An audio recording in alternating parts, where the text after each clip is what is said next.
but Grant, yeah. How you feel, Science 2? Ready to work! How you feel, Grant? Ready to work! Okay. All right, well, without further ado, we have a lot of stuff to cover. Keep in mind that, how many people got the email with the midterm? Okay, you don't get much better than that. So you need to listen to the words coming out of her mouth. You need to compare that with the midterm I sent you.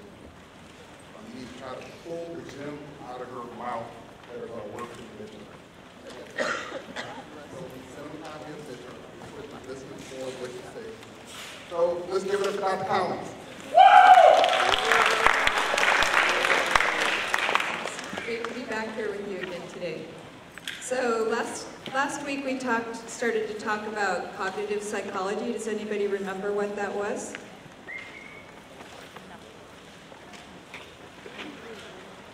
Okay. We have one volunteer here. What did you say the question? Cognitive psychology. Never mind. Okay. Okay. We'll try over here.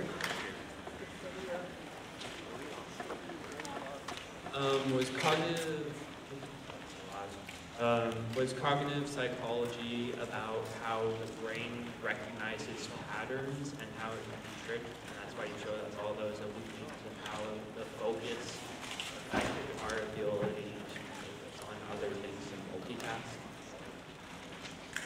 That's really close. So cognitive psychology is how we perceive the world, which, as we saw last time, through some of those illusions, we're not always perceiving it as correctly as we think we are, because our brain is not just a camera that's playing back exactly what we've seen. Our sensory and perception system collects signals, and it's translated by the brain into our perceptions. And the way that and it's transmitted by a neural system that's a biological system that doesn't just operate the same way all the time. So it can get tired, it can misfire. And we're looking at things through our eye, which has a blind spot, but our brain can help fill in the blind spot so that we don't see something as a blank. So perception's important, and also cognitive psychology is how we think about things and how we know about things in our world and how we understand the world around us and our place in it. So we're going to continue today. I just want to remind you of some of the basic principles we learned at the beginning of the last lecture about information processing. So our ability to receive and process information is limited by the sense receptors and our neural system and our brain chemistry, which are initially all determined by our genetics. But in the process of developing a mature information processing system, there's a lot of nature involved in that, because it depends on what kind of sensory input we get and how we process that and how we think about that. So experience affects the structure of the nervous system and the ways in which we use it. And being able to use our information processing system effectively depends on experience, practice, and effort. Okay, and then at the very end of the lecture, we were starting to talk a little bit about memory. And we said that memory is a very active process. We're going to talk a lot more about memory today. And what you remember depends on how you process the information, the level of processing that you do when you receive the information, and it's a constructive process. And then when we recall those memories, that's a reconstructive process, and we're going to talk a little bit more about that when we talk more about memory. But I want to what we're going to do now is talk about perception and perceptual development. So when humans are born, all of your sensory organs are fully functional. But that doesn't mean that you can see and interpret everything or hear and interpret everything that you're receiving as a young baby. And so you have to hear the sensory perceptions, start to process it, and make sense of the world around you. And then we're going to talk about how infants develop the capability of speech and language, which is a pretty unique function in the animal kingdom to humans. So, first, infants are limited by their perception of speech because they haven't developed their auditory senses enough to interpret all the sounds they're hearing. And then they don't have a lot of visual experience. So the infant has to develop a certain amount of visual and auditory experience before they can start learning how to speak. So as I mentioned before, the brain at certain stages of development is much more receptive to making new connections. That's very true of young babies. So we call that the brain at that period of life is very plastic. So it has a lot of plasticity. It can learn a lot of new things and change the way it develops. But it's really important during the course of development that certain signals are received at certain times, or else that system won't develop it in the way that it could otherwise. So for instance, if we talk about lack of visual experience or blindness, so for instance, if someone was born blind and never has seen anything, then that's a different experience than someone who was sighted and then lost their blind and then became blind later. If you do an intervention to correct the problem in both cases, the person who could see before and became blind, if you restore their sight, then they can see normally again. But the person who is blind, after a certain age, if you can restore the sight, what was causing the problem, their eyes still can't function normally because they weren't stimulated at the right time during development. And so a common problem with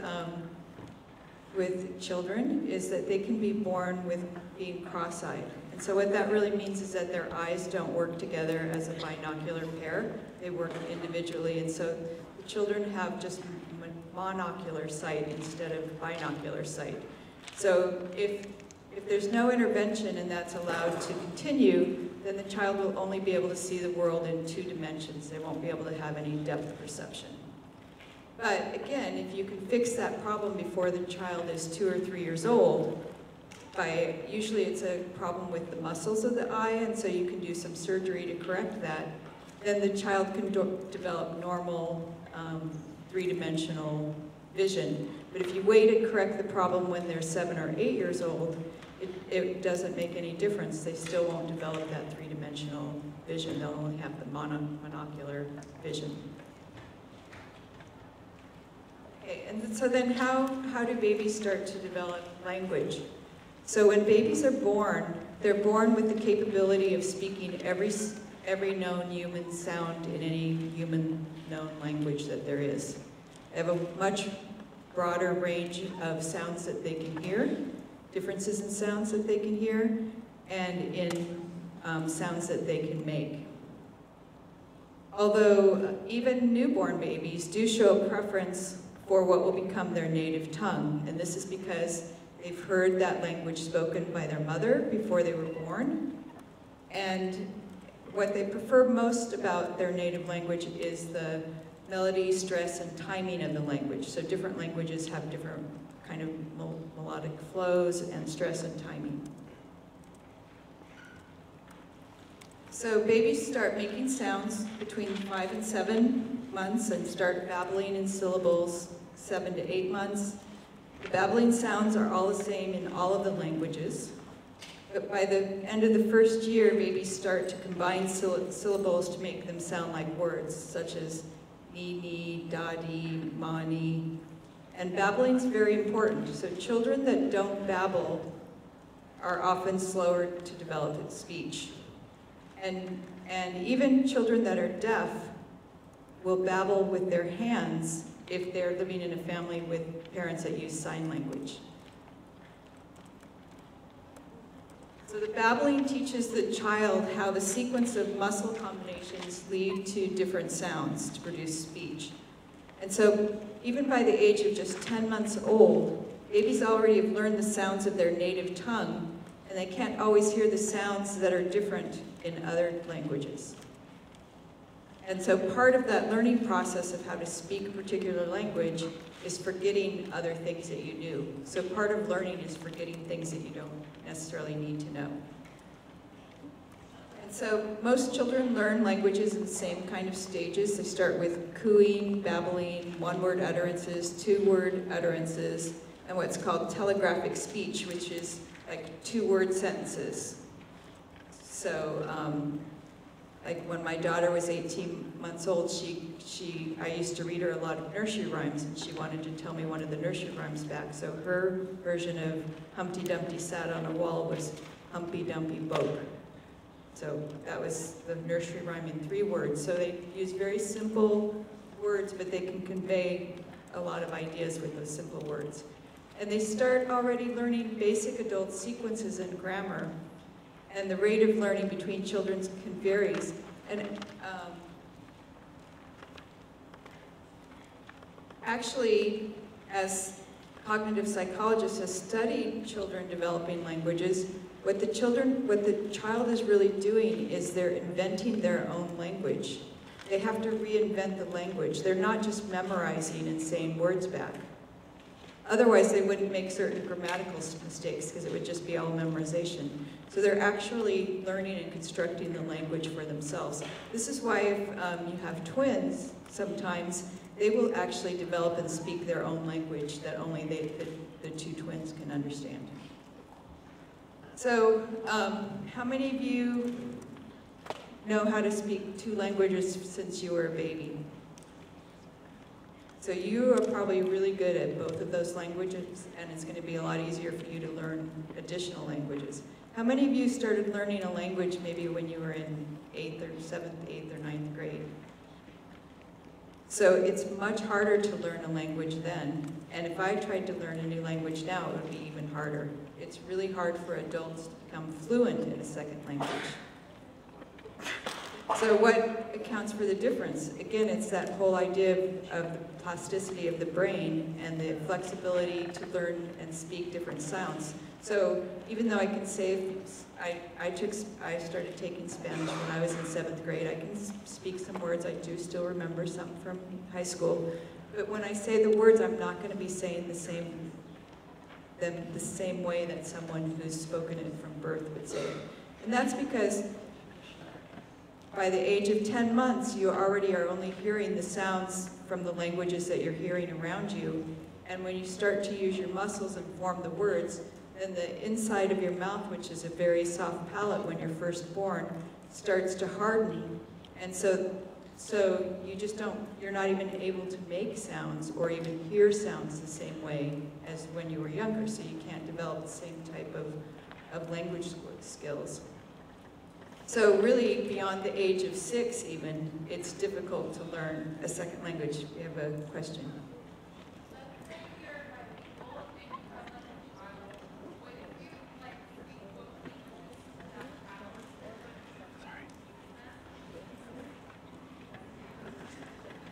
Okay, I think I know what your question was. Okay, a very good question. So her question was, what if you have a child and you speak 2 languages and you speak 2 languages to that child?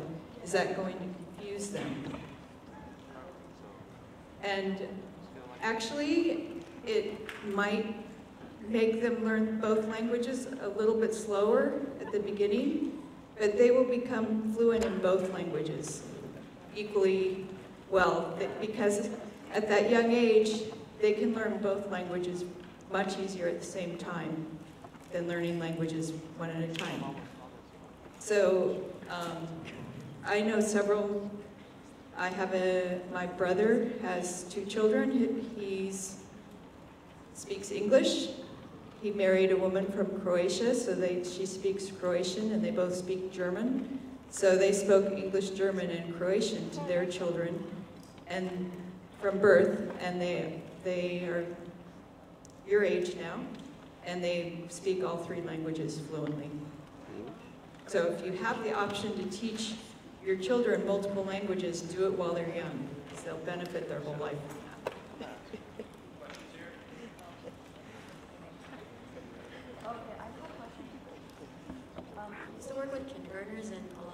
second language, or it's two-language bilingual students, they struggle a lot. So is that something that my niece also took a long time to understand English, so she was learning to develop? I was just wondering if that. I guess it would depend on whether the languages were spoken to the same extent. So sometimes students that are English as a second language, it's that in their home environment when they were young, only one of the languages was spoken. So then they struggle when they're 6 or starting school learning the second language a little bit more than they would if they'd done it sooner. How come I can speak one language but understand another one? Because that's a different kind of hearing and processing. So his question is, how come I can speak and understand one language, but there's another language I can understand, but I can't speak? And so again, it's probably a language that you didn't learn, or that maybe you learned younger, but you never spoke it. And so you still have the memory of what the words mean when you hear them, but you don't know the language well enough, and your mouth can't make the right sounds to speak it correctly. Okay, so we could answer questions all day, but we'll save some for the end. Okay, so want to come back to memory now. So when we talked about taking in the sensory perception, we're bombarded by all kinds of things. We can't remember everything that we perceive around us, or we wouldn't have enough time to actually do anything. We would just be taking it all in and not doing anything with it. So when we talk about memory, there's different types of memory. We can have short-term memory or long-term memory. Then we have the question of how accurate are the memories that we have. This comes up a lot in criminal cases when we have to rely on eyewitness testimony. We can have incidental memory, and that's when we hear something around us, we're not really trying to learn, but we hear something, and so we learn it without us even trying. Usually that is a shorter term memory. And then there's ways that we can, tricks we can use and methods we can use to improve our memory, which is really good for college students because there's a lot of information you have to learn in class. So there's things called mnemonics that can help you learn and memorize and be able to recall things better. So some of the factors that affect memory. So once you have the perception, the first part is there any encoding that happens with that information that you've gotten, which means any information you add after the event to the initial memory you're going to recall as part of the event. So everything you encode onto a particular piece of knowledge or something you've learned, every extra little piece you add to it, that's called encoding, and that is going to help you recall that information later. So once you've encoded the information in some way, then it's going to be stored in either in your short-term or long-term memory. And as the information's stored, your brain and your thought process is going to make assumptions about that memory. And when you recall that memory, you're going to recall those assumptions as if they were facts. So this is one of the reasons why you can't always rely on memory completely.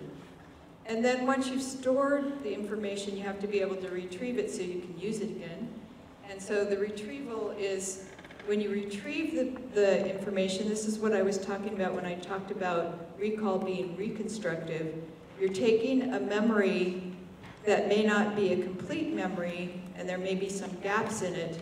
And when you pull that memory out, you're going to add things to it without realizing it that make it make sense. But it may not be exactly what you remember. You may have added things to it that didn't exist in the original memory. So the short-term memory is what we call the working memory. This is what you use when you're doing a simple division problem, for instance. So there's two functions. So short-term memory is thinking about or information that you've thought about in a very recent time, like 30 to 60 seconds. And the functions of short-term memory, they help maintain current information. So a lot of our short-term memory is used to rehearse or remember or rehear, relearn information that we already knew.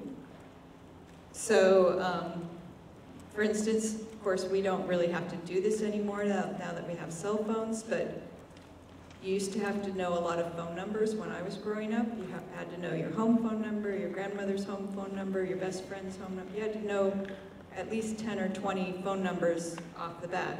So you had to spend some time rehearsing those phone numbers so that you didn't forget them. I can still tell you the first phone number I had when I was growing up, which was quite a while ago. And I don't even have to call it, can't even call it anymore because nobody lives there, it doesn't exist anymore.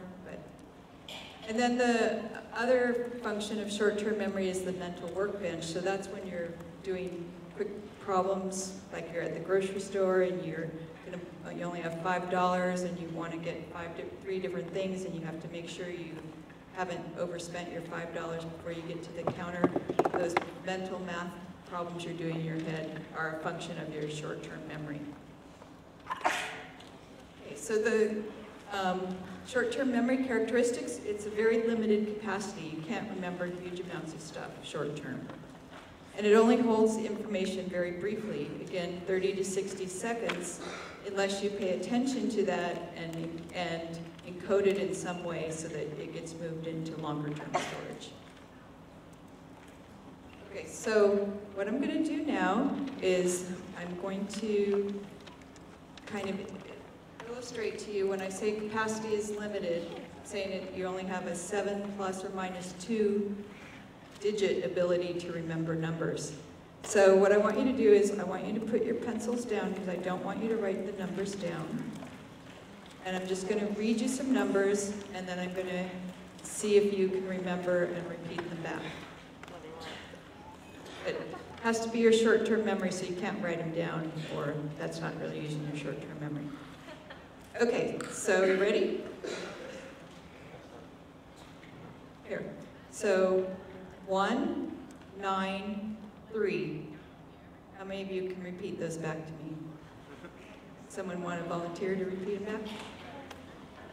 1, 9, 3. Everyone agree with that?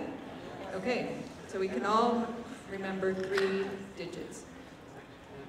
Okay, so the next one is 8, 6, 9, 1, 2, 5, 9. Remember that? Did you want to tell us what that is? 8, 6, 9, 1, 2, 5, 9. Does everyone agree with that? No, I didn't. It was upside down. 8, 6, 9, 1, 2, 5, 9. Yeah. Okay. So that was a 7-digit number. So we have phone numbers that we sometimes remember that are 7-digit numbers. So if I read it like this, like 5, 3, 7, 4, 3, 1, 8. Does that make it easier to remember? So if we kind of group information into packets, it makes it easier to remember.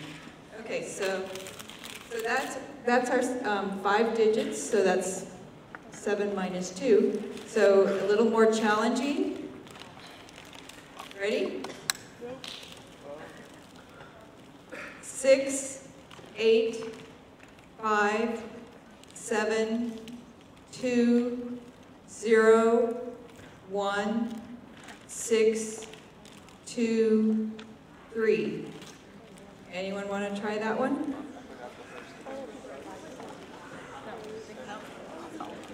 No one? Can you do it again? Do I have a volunteer back there? No? Okay. You want to try?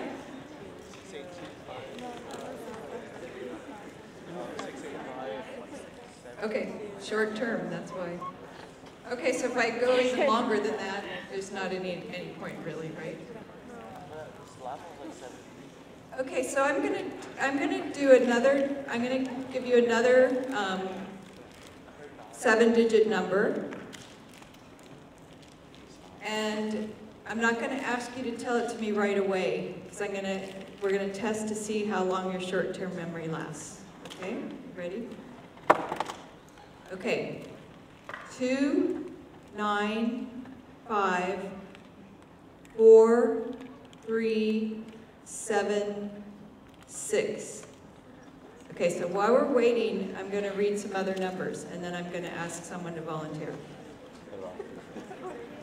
8, 1, 3, 4, 7, 2, 0. Okay, is anyone ready to try the numbers?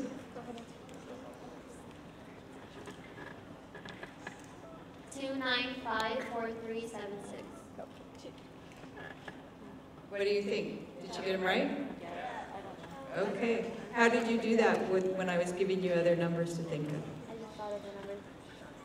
I thought of the numbers you gave me. Okay, so you must have really good ability to block out, so that when I read the other numbers, it didn't distract you from the numbers you already knew, right? Okay. So do you kind of see how short-term memory works now? Okay, so short-term memory, that's not going to really help us very much, though, because it only lasts 20 or 30 to 60 seconds. So we have to have a way to have things in our long-term memory. So in order to have durable memories, in order to learn in your classes the information that you need to know, you have to be able to put it into your long-term memory. So there's a couple of ways you can help get things into your long-term memory. First one's called rehearsal, and this means you repeat things over and over again. So this is probably how you would memorize things, is by repeating them over and over again. Like if you're learning vocabulary words or learning whatever you're learning, you could just look and just try to read the words and memorize the words. How many people use that method in your studying? It's a very common method, you probably all do.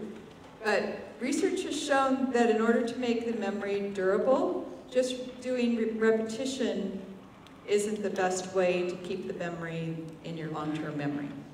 What you have to do is somehow make the words you're learning have some meaning, so they have to be more meaningful. So one way you can do that is you can do a technique called elaboration. So in elaboration, you're connecting new information to information that you already have stored in your memory. So if you're learning a foreign language, like you might learn that kusina means kitchen, or madre means mother or mama. And so if you refer and connect the two together, then that's going to keep the word in your memory longer.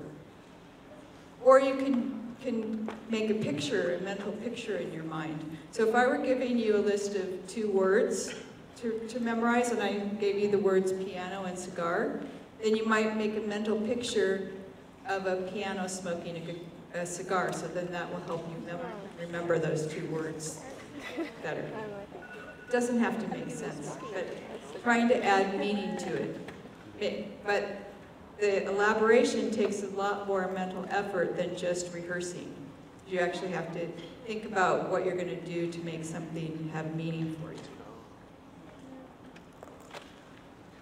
So long-term memory is a more permanent form of storage than the 30-second short-term memory. We don't really necessarily lose information from our long-term memory, but sometimes we can't remember it because we can't retrieve it properly. So it's still there, but it's hard to retrieve. So you can't overload your memory system. It's not like a computer where you can reach the capacity of the storage. Your brain has a lot more capacity than what you can store in it. And long-term memory contains different types of memories that are called semantic, which are like word-based memories, episodic, which are related to events, and procedural memories. So for the first 2 types, semantic and episodic memories, they require explicit conscious recollection. You have to try to think about what you learned or are trying to remember. And if you have procedural memories, they're often implicit. You retrieve them without even thinking about it. So I'm going to have us do a couple of things to show what that's like. So I'm going to let you look at this list of words. I don't want you to write them down. I just want you to look at them for a few minutes.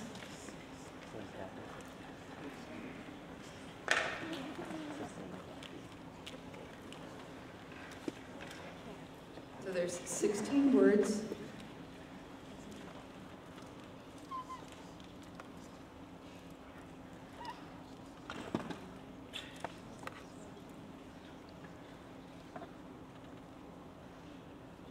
Okay, so now I want you to, on a piece of paper, I want you to write down those 16 words.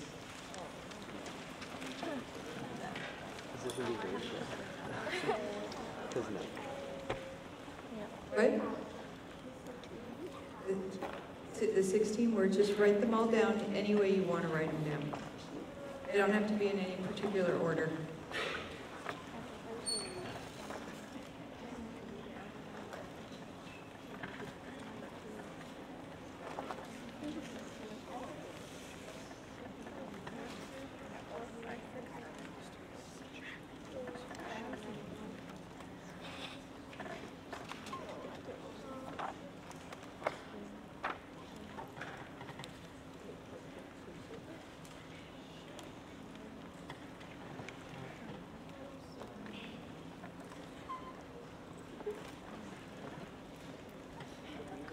This isn't a test, so it's okay if you don't remember them all. It's a test, but not a graded test. Okay, is anyone done? When you're done, raise your hand. Okay, are you willing to read your list to us?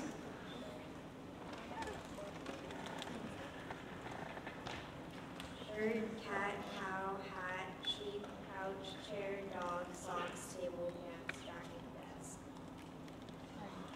Great, thanks. Someone else willing to read your list? Take a picture of it. Shirt, jeans, hat, shoes, socks, jacket, horse, cow, cat, sheep, dog, lamp, chair, couch, desk, table. Okay, so what was the difference between the way these two people wrote their lists down?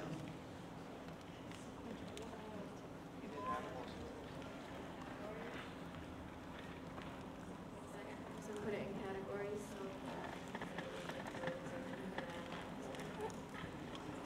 Okay, so that's great. So that's one way, and he actually was able to remember 16, and you did great with your 14.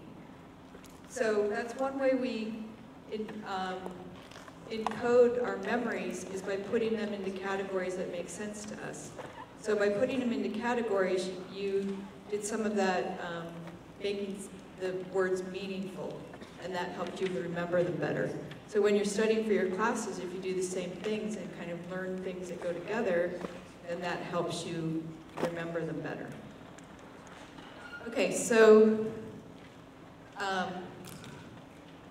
what I'm going to have you do now is we're going to do an episodic memory. So I want you to think about one of the happiest days of your life. I'm not going to have you write it down. What I'm going to have you do is tell it to the person sitting next to you. The day Kathy was born. Or someone.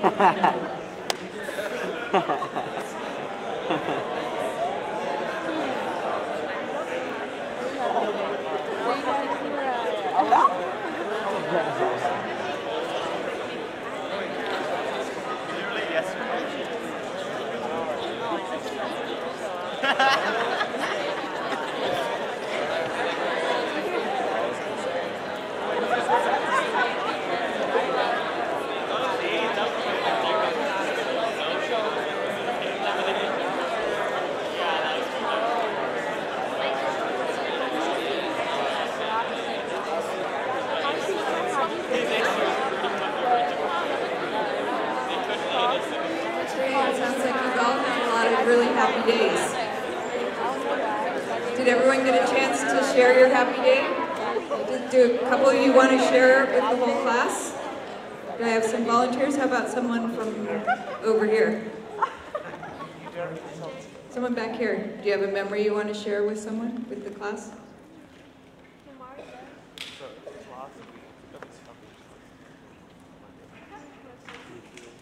was 9, and I got my first keyboard, and I got my first piano. First keyboard and first piano lesson. So, okay, we'll come back to you in a minute. Okay, one more memory back here.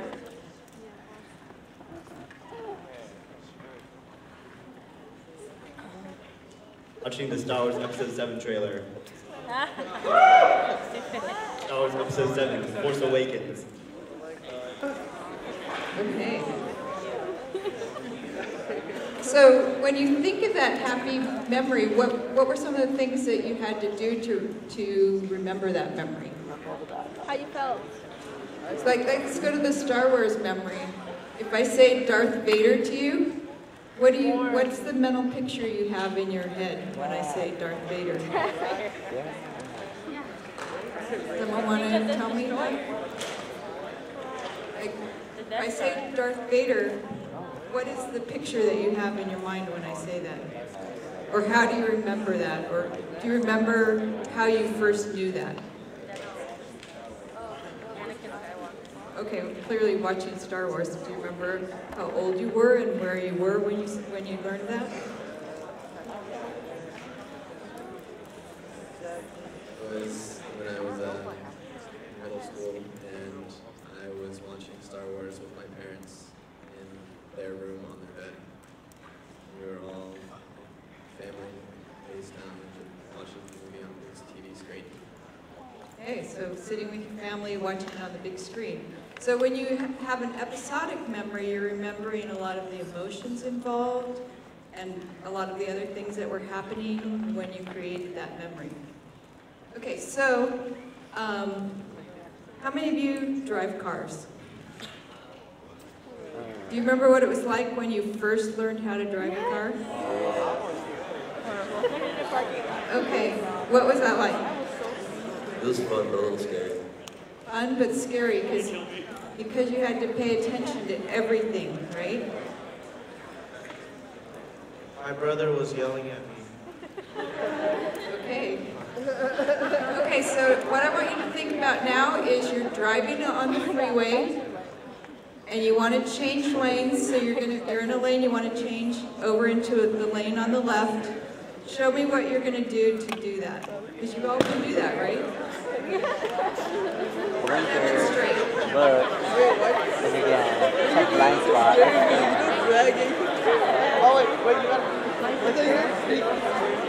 Okay, I need a couple of volunteers to help do a demonstration of that. How about someone from back here somewhere? Do I have a volunteer that wants to show how to do a safe lane change? Anyone over here? Go. Anyone at all?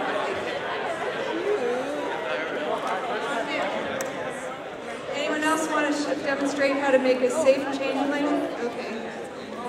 How do you get it?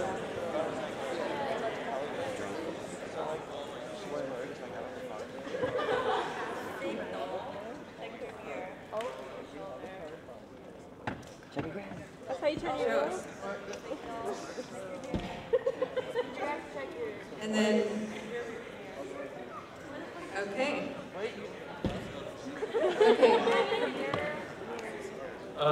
First, use signal. Generally do that with one hand while you're facing forward. Then you check this mirror, that mirror, and then over your shoulder if you're going this way. If you're going the other way, you check that mirror. You're always supposed to check the one up top. And you check the side mirror, make sure there's no cars there. Over the shoulder, and then if there's no cars, give a little change. Turn the lane, flicker off. Okay, show us with your hands how you're doing the lane change. So you're going to go into the other lane. You're going to turn the steering wheel, right? Okay, so you saw them do this. Is this the way you guys change lanes? Did they do it right? Okay, what's happened is this is part of their procedural memory, so they do it without thinking. You've driven enough that you automatically do stuff without thinking. But I'm going to tell you right now that you did not do it exactly the way you actually do when you're driving. Yeah. Okay, so you're driving along in the lane, you're going like this, right? You're going to turn into this lane, so you turn the steering wheel into this lane. If you only turn the steering wheel back to center, you're going to keep going this way. Wait, what? Notice it, because they all turned it back to center. So when you change lanes, actually, after you're in the lane, you have to overcorrect and go back the other way a little bit to make you straight in the lane. Even with power steering. Right, that's not really a lane change. Okay? Okay, but you still have to do a correction. Not as much of a correction. Okay, so what this tells you is that these, let's thank them both for their great demonstration. This has become such an automatic thing to them that they don't have to think about what they do. And when you have to think about what you do to do it, you don't necessarily really remember all the steps that you had to do when you actually learned how to do it. It's so much part of what you automatically do. So that's what procedural memory is.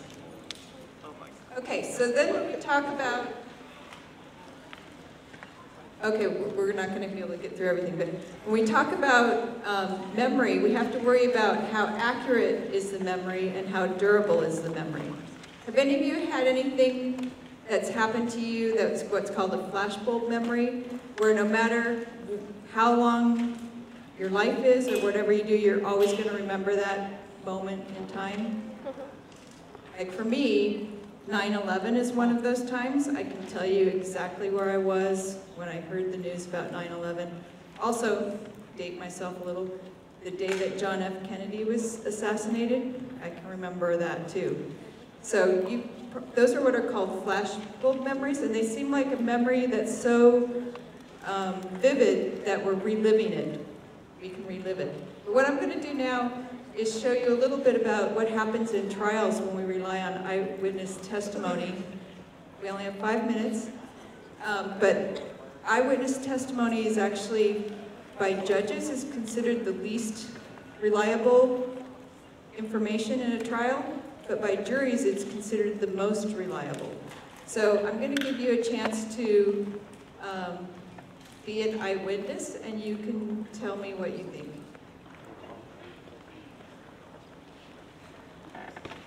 So we're going to be looking at this event, and so pay attention. It's kind of a small picture, so watch this event, you're the witness.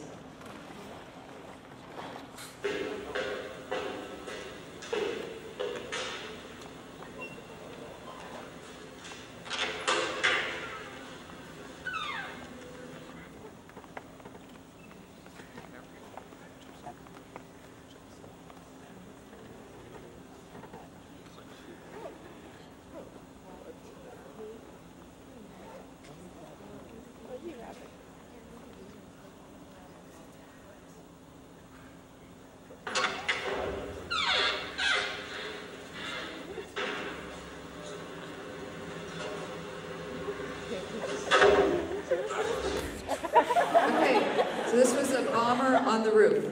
Okay, y'all got a good look at him? Right? Okay, so now what I have is I have a lineup, and I need you to see if you can identify who the person was. No.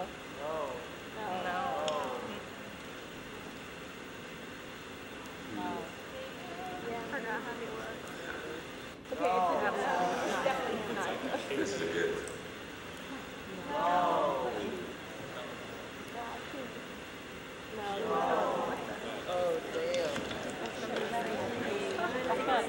Okay, so do you think you know who the perpetrator was?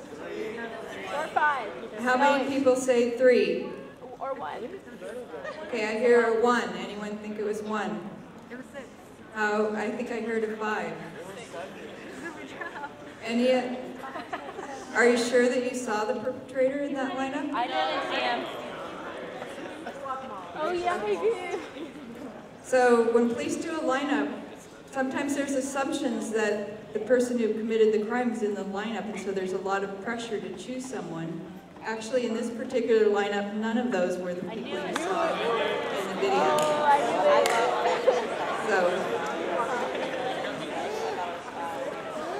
Okay, so in conclusion, thanks for letting me come and share this with you. This is only the very tip of the iceberg of what cognitive psychology is. We didn't get as far as I wanted, but hopefully you know a little bit more about how memory and thinking and perception works.